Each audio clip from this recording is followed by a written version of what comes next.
My wife the actually impress. ये काफ़ी बेहतरीन सीरीज़ है, मुझे भी काफ़ी पसंद है और आप लोगों को भी काफ़ी पसंद है। इसी सीरीज़ की वजह से आपने मेरे चैनल पे इतना ज़्यादा प्यार दिखाया, उसके लिए थैंक्स। और आप लोगों को बता दूं, ये इसका एपिसोड 65 है। ये इसका वैसे लास्ट एपिसोड तो मैं नहीं बोलूँगा, क्योंकि इसके आगे के चैप्टर अभी रिलीज़ नहीं हुए हैं। वो जैसे ही रिलीज़ होंगे मैं तुरंत उनको एक्सप्लेन करके अपने चैनल पर अपलोड कर दूंगा। तब तक के लिए शायद से आपको थोड़ा सा इंतजार करना पड़ सकता है। शायद से ये जब तक मैं वीडियो बना रहा हूँ, जब तक वो एपिसोड इसके चैप्टर रिलीज हो भी गए हों, मुझे मालूम नहीं अभी कितना टाइम लगेगा, लेकिन हो जाएंगे। मैं तुरंत अपने चैनल पे अपलोड कर दूंगा। जब तक के लिए आपको क्या करना है, बस मेरे चैनल को सब्सक्राइब करके रख लेना है, ताकि जब मैं इसका एपिसोड 66 डालूं वो आप मिस ना हो पाए, आप उसको देख लो। तो बस अभी मैं इतना ही बोलूँगा, आपको बताना भी ज़रूरी था ना। तो अभी एक्सप्लेनेशन शुरू करते हैं। एपिसोड 65 की स्टार्टिंग में ली हुआम फैमिली के लीडर को बोलता है, ड्रैगन का इतिहास तो कई साल पुराना है, तुम किसके बारे में बात कर रहे हो? वैसे क्या वो अभी तक जिंदा है? ली ऐसा बोल रहा होता है हुआम फैमिली के लीडर को। फिर हुआम फैमिली का लीडर ली को बोलता है, वैसे तो ये पीढ़ी कब की पूरे तरीके से डेड हो चुकी है, लेकिन इस पीढ़ी के जो वंशज हैं वो अपने आप को रीस्टोर करने की कोशिश कर रहे हैं। वैसे तो वो काफी सालों से कंट्री के अंदर अपने पावर को बढ़ा रहे हैं, और वैसे भी उनकी ये जो पावर है, उनकी ये जो शक्ति है ना, खजानों के लिए एक मोमबत्ती भी नहीं रख सकती, लेकिन उनका इससे बहुत बड़ा फायदा है। शायद से वो बेहंग और नाना के साथ काम कर सकते हैं। हुआम फैमिली का लीडर ऐसा कुछ ली को बोल रहा होता है। फिर ली हुआम फैमिली के लीडर को मुस्कुराते हुए बोलता है, और वैसे भी कोई रास्ता ही नहीं है, वो लीडर गुंडों के झुंड में ही काम करेगा, और वैसे भी बस नामन बचा हुआ है, वो काफी समय से ड्रैगन के ऊपर नजर बनाए हुए हैं। ली ऐसा कुछ बोल रहा होता है हुआम फैमिली के लीडर को। फिर हुआम फैमिली का लीडर ली को बोलता है, और वैसे भी उस बंदे के हिसाब से मुझे इतना पता है, वो विद्रोही आर्मी के किसी कैडन नाम के बंदे के साथ काम कर रहा है। फिर ली हुआम फैमिली के लीडर को बोलता है, मुझे अब ऐसा लग रहा है मेरे जो अतीत के अवशेष हैं वो सब मेरे सामने आ रहे हैं। वो नमन नाम का जो है ना, विद्रोही सेना के साथ अभी काम कर रहा है। फिर ली ऐसा बोलने के बाद हुआम फैमिली के लीडर को बोलता है, थैंक्स तुम्हारा ये सब मुझे बताने के लिए, और ली वहाँ से जाने लगता है। फिर ली वहाँ से जा रहा होता, तभी वो पलट के देखता है हुआम फैमिली के लीडर को, और मुस्कुराते हुए बोलता है, मैं तुम्हें विश्वास दिलाता हूँ, मैं तुम्हारे लिए अच्छी स्किल वाले का इंतजाम करके रखूंगा। फिर ली वहाँ से जाने लगता है, बल्कि हुआम फैमिली का लीडर ली को कुछ नहीं बोलता, चुपचाप वहीं पर बैठा रहता है। फिर अगले सीन में ली उस कमरे के बाहर खड़ा होता है, मतलब घर के बाहर। वो सोच रहा होता है अपने मन में, वैसे भी उन लोगों ने जू परिवार को खत्म कर दिया, उन लोगों को क्या परवाह होगी, वैसे भी उन लोगों को परवाह क्या होनी चाहिए। ली ऐसा को सोच रहा होता है वहाँ पर खड़ा होकर। फिर अगले सीन में हमें दिखाया जाता है ली लीजू की ओर आ रहा होता है, लेकिन लीजू बोलती है, मेरा मकान मालिक ये एक मुसीबत है। लीजू ऐसा बोल रही होती है ली को। फिर लीजू ली के पास आके बोलती है, कई तोहफे एरिस्टोक्रेटिक फैमिली ने भेजे हैं, जो कि बोला ये आपकी शादी के लिए पूरे तरीके से भी तैयार हो गए हैं, और उन लोगों ने ये भी कहा अगर तुम दोनों को दिक्कत ना हो तो किसी भी समय, क्योंकि ड्रैगन बड़कपन में आपके लिए शादी का इंतजाम करेगा। लीजू ऐसा कुछ बोल रही होती है ली को। फिर ली थोड़ा गुस्से का फेस बना के बोलता है, आखिर ये कमीने करना क्या चाहते हैं, मेरी शादी के बारे में पूरी पब्लिक को बताना चाहते हैं। ली ऐसा कुछ बोल रहा होता है यहाँ पर।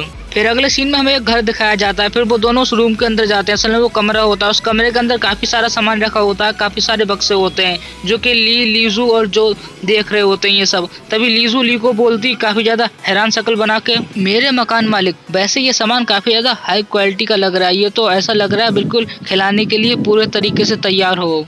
वैसे तो ये लोगों के लिए पूरी जिंदगी के लिए है, लेकिन तुम इतना क्यों लग रहे हो? लीजू ऐसा ली को बोल रही होती है। फिर ली अगले सीन में सीरियस फेस बना के लीजू को बोलता है, एरिस्टोक्रेटिक का ये सामान जितना निर्दोष देखने में लग रहा है ये उतना है नहीं है, क्योंकि अभी तक मेरी यहाँ पर राजधानी में जो लोग हैं उनकी नज़रों में ऐसी इज्जत नहीं है। वो मुझे अभी तक वो समझते हैं कि खून चूसने वाला राक्षस, वो लोग मेरे बारे में अभी तक ऐसा सोचते हैं। और वैसे भी मैं और रौली अगर सच में शादी मनाने की प्लानिंग कर रहे हैं, तो कि मुझे डर है कि हम सच में बनाने की कोशिश से जो भी हमारे पास पैसा आएगा उससे, तो वो रौली के लिए सिर्फ नाराजगी पैदा करेगा लोगों के बीच, और कुछ नहीं। ये बात बहुत जल्द लोगों में फैल जाएगी। ली ऐसा कुछ बोल रहा होता है लीजू को।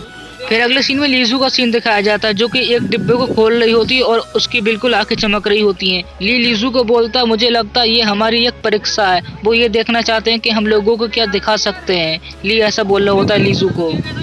फिर लीजू उस डिब्बे में से एक चीज निकालती है, वो बोलती है, ये लोग हमें सिर्फ इम्तिहान लेने के लिए इतनी महंगी और इतनी स्पेशल चीजें लेके आए हैं। उसकी आंखें चमक रही होती हैं लीजू की बिल्कुल ये देख कर।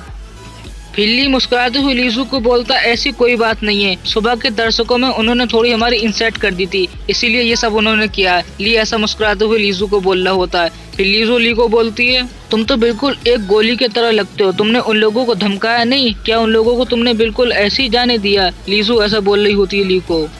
फिर ली लीजू को हंसते हुए बोलता है मैं ऐसा कैसे बोल सकता था उन लोगों को, चलो इस सामान पर नजर डालते हैं कि किस एरिस्टोक्रेटिक फैमिली के मेंबर ने कम दिया है ताकि मैं उससे बाद में दोस्ती निभा सकूं। ली ऐसा बोल रहा होता है मुस्कुराते हुए लीजू को। फिर ली को बोलती है वैसे तुम्हें इस सब चीजों की प्लास्टिक कहाँ से पड़ी है। फिर ली हंसते हुए लीजू को बोलता है मुझे इस सब चीज की इतनी प्लास्टिक नहीं है, पता है मुझे जो मेरा पहले का वक्त है ना उसमें कुछ फैमिली को हराने का मौका मिला था, मतलब कुछ लोगों को हराने का मौका मिला था। ली ऐसा कुछ लीजू को बोल रहा होता है। वो दोनों ये सब बातें कर ही रहे होते हैं, तभी पीछे से जो आ जाती है। ली की नजर जाती है जो की और तो जो थोड़ी सी परेशान लग रही होती है, थोड़ी सी सैड होती है। तभी ली जो के पास जाता है और मुस्कुराते हुए बोलता है मैजेस्टी आपको इसके बारे में सोचना होगा, जब हम शादी की प्लानिंग करेंगे तब तुम्हें अपनी प्रतिष्ठा का ध्यान रखना होगा। ली ऐसा कुछ जो को बोल रहा होता है। जो ली को काफी सीरियस फेस बना के बोलती मुझे शादी से कोई दिक्कत नहीं है, दिक्कत मुझे इससे है मैं उन लोगों को ये बताने का मौका ढूंढ रही हूँ, मतलब हम दोनों इतने जो आराम से जी रहे हैं ना ये सिर्फ तुम्हारी वजह से है। फिर अगले सीन में ली जो को मुस्कुराते हुए बोलता अरे कोई बात नहीं, वैसे भी कई सालों से मेरा अपमान किया जाता है, मेरी रिस्पेक्ट नहीं की जाती, लोग मुझे भरा भरा बोलते हैं। ली ऐसा बोल रहा होता है जो को मुस्कुराते हुए। फिर जो मुंह घुमा के ली को बोलती है पर ऐसा नहीं होगा, मैं अपने हस्बैंड का किसी को अपमान करने क्यों दूं, अपने पति की किसी को बेइज्जती करने क्यों दूं, मैं जब तुम्हें डांटती हूँ तो मुझे भी काफी ज्यादा बुरा लगता है। ली को ऐसा बोल रही होती है जो। ली फिर अगले सीन में जो के हाथ पकड़ लेता है, बोलता है मुझे पता है तुम मुझसे कितना ज्यादा प्यार कर सकती हो, लेकिन ये हम अभी नहीं दिखा सकते क्योंकि हमें सुरक्षित रहना है लोगों के क्रिटिसिज्म से। ली ऐसा बोल रहा होता है जो को। फिर जो ली को बोलती है लेकिन तुम्हें पता होना चाहिए कई जनरलों से मैंने फाइट की है, अगर हम भगे शादी करने वाले थे तो उन लोगों की जलन का क्या। जो ऐसा ली को बोल रही होती है। फिर अगले सीन में जो ली को बोलती है ठीक है ये तुम्हारे तरीके से करेंगे हम, लेकिन ये अभी भी तुम्हारे लिए इतना आसान नहीं है, मैं इसका एक और दूसरा तरीका निकालने की कोशिश करूंगी। जो ऐसा बोल रही होती है ली को। तभी ली जो को बोलता है ओह वैसे ये दूसरा तरीका क्या हो सकता है। ली ऐसा बोल रहा होता है जो को मुस्कुराते हुए।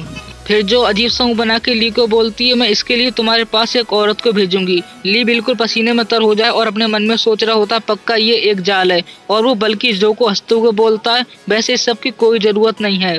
फिर अगले सीन में जो शायद से कुछ सोचने लग जाती है, फिर जो एक चीज निकालती है ली के लिए और बोलती है ये तुम्हारे लिए है, और फिर वो चीज ली को देने लगती है और ली को चीज के बारे में बताती है जब मैं तुम्हारे आसपास ना हूँ ना तब ये टोकन का इस्तेमाल करना, ये ड्रैगन के ऊपर कंट्रोल करने में मदद करेगा, ये बिल्कुल मेरे जैसा है। जो ली को ऐसा बोल रही होती है। वो टोकन ली फिर ले लेता है। ली मुस्कुराते हुए जो को बोलता है वैसे ये महारानी की तरफ से है, मतलब तुम्हारी तरफ से, इससे कोई टेक्निकल दिक्कत तो नहीं आएगी, कोई प्रॉब्लम तो नहीं होगी। ली ऐसा बोल रहा होता है जो को मुस्कुराते हुए।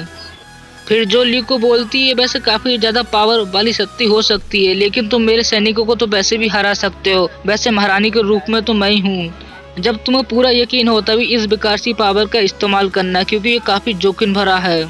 जो ऐसा कुछ ली को बोल रही होती है। फिर ली जो को बोलता है हाँ इसे मैं जब ही रखूंगा।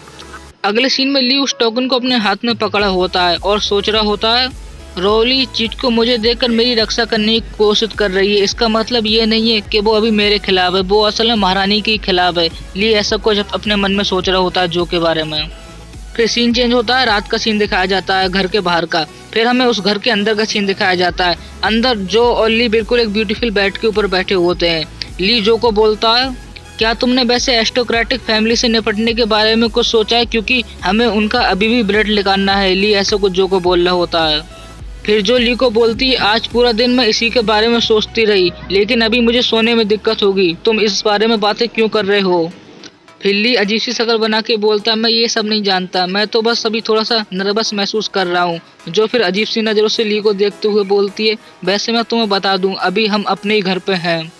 फिर अगले सीन में ली अपने सिर पे हाथ रख के मुस्कुराते हुए जो को बोलता है आखिरकार मुझे तुम्हारी पहचान के बारे में पता चली गया, वो मेरे लिए महल के अंदर काफी ज्यादा खास दिन था, लेकिन और वैसे ये भी एक थोड़ा अजीब है जब हमने पहले शादी की थी शुरू में। ली ऐसा जो को बोल रहा होता है। फिर अगले सीन में जो ली के सामने बैठी होती है और शर्माते हुए बोलती है, बुद्धू तुम्हें सच में नहीं पता आगे क्या होता है? तो मैं तुम्हें बताती हूँ आगे क्या होता है। आगे जो भी होता है, लेकिन एपिसोड 65 यहीं तक था और ये खत्म होता है। तो जाने से पहले आप लोग ये मत समझना कि इसके एपिसोड नहीं आएंगे, ये सीरीज खत्म हो गई है। ये सीरीज खत्म नहीं हुई है, असल में इसके जो चैप्टर है ना वो अभी रिलीज नहीं हुए हैं। जैसे ही वो रिलीज होंगे मैं उसको हिंदी में एक्सप्लेन करके अपने चैनल पर अपलोड कर दूंगा। जब तक के लिए आप लोग क्या कर सकते हैं, मेरे चैनल को सब्सक्राइब कर लेना और बेल आइकन को ऑल पे सिलेक्ट कर लेना, ताकि मैं इसका नेक्स्ट एपिसोड डालूं वो आपसे मिस ना हो पाए। जल्दी मिलूंगा नेक्स्ट वीडियो में, तब तक के लिए बाय बाय। आप सारे ध्यान रखना, और जिन्होंने मेरी पहले की वीडियो नहीं देखी है तो वो अभी डिस्प्ले पे शो हो रही होंगी, क्लिक करके आप प्लेलिस्ट चेकआउट कर सकते हैं।